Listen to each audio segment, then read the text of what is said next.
I za kraj jedna pjesmica koja ima više veze sa džezom, američkom glazbom. Dakle, rekla sam da taj sinkopirani ritam imamo i u džezu. To je pjesmica Čujem ritam, isto imate na onom listiću koji sam vam stavila.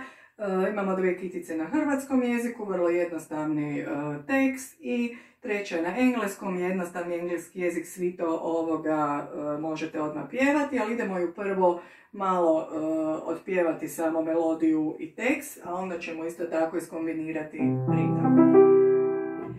Čujem ritam koraka, osjećam ga u nama, pjesni kor, pjesni do, pjesnimo svi zajedno. Čujem ritam koraka, osjećam ga u nama, pjesni tu, pjesni tam, prije nego odeš van. I heard ritam in the beat, I heard ritam in my feet.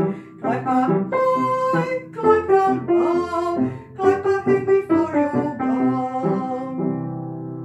Ovdje sinkopirani ritam imate u drugom taktu, četvrtom taktu, u drugom redu prvi takt, drugi, treći, dakle na jako puno mjesta. Dakle, isto ćemo tako dodati ove pokrete koje smo koristili u pjesmici Jumbo Lana.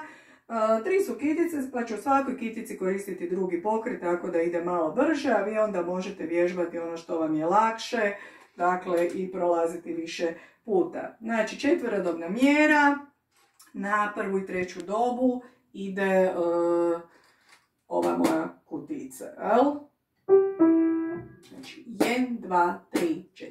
Čujem ritam koraka, osjećam ga u nama, pjesni kor, pjesni dol, pjesnimo svi zajedno.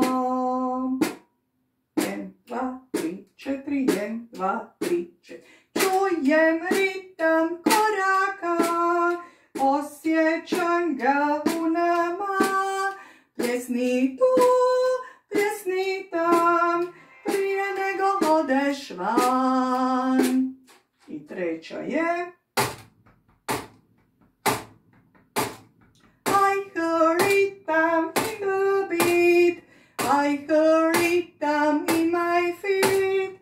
Clap up high, clap down low, clap a hand before you go. Vježbajte si malo sve ove pjesmice, radite ove pokrete, uživajte u glazbi, ostanite mi živi i zdravi i vidimo se nekom drugom prilikom. Čenja!